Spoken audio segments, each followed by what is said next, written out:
The day my family fell apart started with the smell of grilled burgers and my mother's laugh floating across my sister's backyard.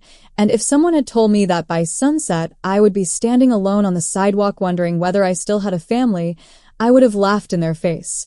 My sister, Rachel, had invited everyone for her husband's birthday, and I honestly wanted everything to go well because things had been tense between us for months after she got married. Her husband, Derek, acted like he owned every room he entered, but I kept telling myself to stay polite. I spent the morning helping my mother carry food, setting up tables, and entertaining the kids while Derek walked around giving orders like he was hosting a military parade instead of a barbecue. Around lunchtime, I grabbed a plate piled with food and turned too quickly. My elbow brushed Derek's expensive white shirt, and a splash of barbecue sauce landed across the front. "Oh my God, I'm so sorry," I said instantly, reaching for napkins. Before I could even touch him, his hand cracked across my face so hard that my ears started ringing. Every conversation stopped. Every child froze. I tasted blood inside my mouth as he pointed a finger inches from my nose. "Don't you ever touch me again. Clean this mess and get out," he shouted. I looked around, waiting for someone to say something, anyone. My father stared at the ground. My mother looked terrified. Then Rachel stepped forward. For one impossible second, I thought she was going to defend me. Instead, she looked me straight in the eyes and said, "You embarrass my husband. Apologize to him or leave." I felt like all the air had disappeared. "You're serious?" I whispered.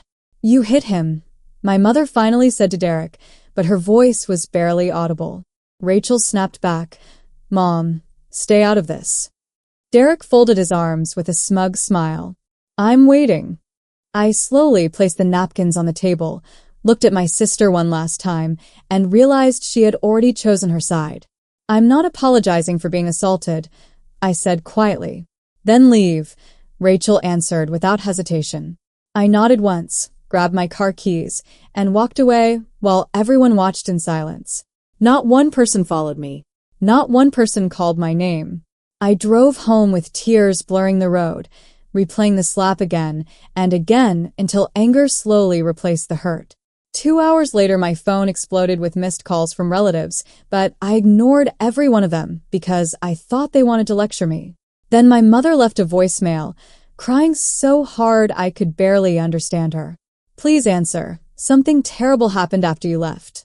My heart started pounding as I called her back, never imagining that the real nightmare had only just begun.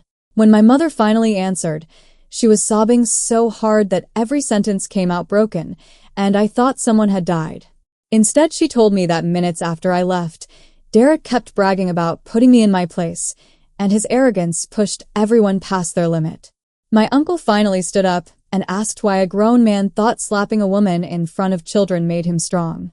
Derek laughed in his face, and the argument exploded. Rachel screamed at everyone to respect her husband, but instead of calming down, more relatives admitted they had seen him insult waiters, humiliate neighbors, and control Rachel for years. Secrets poured out like a dam had burst. Then Derek shoved my uncle, and someone called the police. By the time officers arrived, several guests had recorded everything on their phones, including the slap that started it all because one cousin had been filming the birthday party when it happened.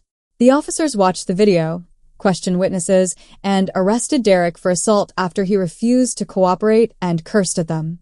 Rachel screamed that everyone had betrayed her, but nobody moved.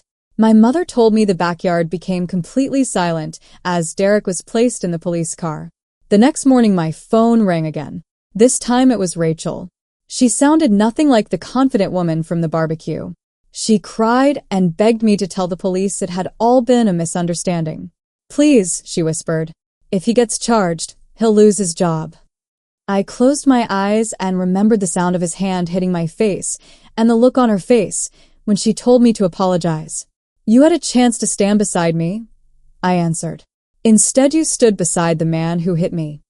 She kept crying, but I ended the call. Over the following weeks, more stories surfaced. Several former coworkers accused Derek of bullying them, and one neighbor admitted he had threatened him during an argument. His carefully built image collapsed piece by piece. Rachel eventually moved back into my parents' house after realizing he had drained her savings and isolated her from almost everyone who cared about her. One evening, she came to my apartment carrying nothing except a small bag and swollen eyes. She didn't ask for forgiveness right away. She simply looked at me and said, "I chose the wrong person." We both cried for a long time because there was no speech big enough to erase what had happened. I forgave her eventually, but forgiveness didn't restore the trust we had lost. Derek accepted a plea deal, and the video of his outburst became the evidence that destroyed the perfect image he had worked so hard to protect. Sometimes people ask me if walking away from that barbecue was my revenge. It wasn't. My revenge was refusing to beg for acceptance from people who expected me to apologize for someone else's violence. The moment I walked through that gate with my head held high, I unknowingly gave the truth enough room to catch up with every lie, and when it finally did, the shock waiting for them was far greater than anything I could have planned myself.